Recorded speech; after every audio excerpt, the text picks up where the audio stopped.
Pierre Palmade est actuellement dans l'attente de son procès pour blessures involontaires. Le vendredi 7 juin 2024, le metteur en scène Jean-Luc Moreau a donné de ses nouvelles dans Chez Jordan sur C8. Plus d'un an après son terrible accident, Pierre Palmade est dans l'attente de son procès. En effet, en février 2023, l'humoriste qui se trouvait au volant sous l'emprise de la drogue, est entré en collision avec une autre voiture en Seine-et-Marne. À son bord, 3 personnes ont été grièvement blessées. Parmi elles, une femme de 27 ans, qui a ensuite perdu le bébé qu'elle attendait.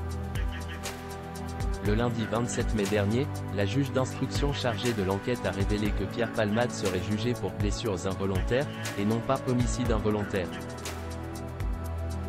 Pour cause, la justice a estimé que le bébé n'était pas né viable. À l'issue de son procès, l'homme de 56 ans pourrait donc être condamné à 14 ans d'emprisonnement et 200 000 € d'amende.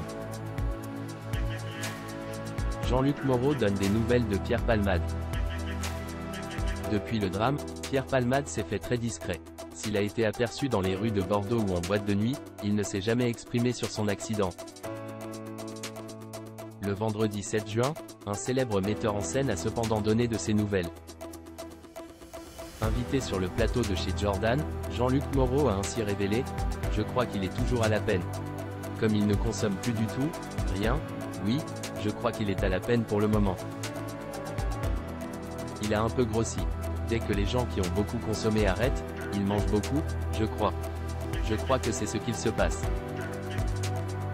Le metteur en scène a cependant précisé qu'il n'est pas lui-même en contact avec l'humoriste. Il obtient des nouvelles grâce à certains de ses collègues. L'humoriste pourrait décider de remonter sur scène. À l'heure actuelle, la plupart des amis de Pierre Palmade lui ont tourné le dos, à l'image de Muriel Robin et Michel Larocque.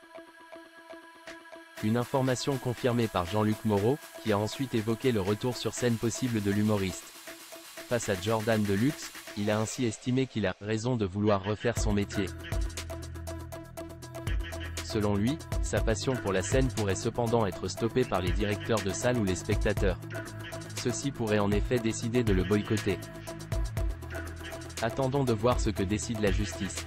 Voyons quel homme il deviendra une fois que la justice aura fait son travail. Il sera sans doute différent, a ensuite conclu le metteur en scène.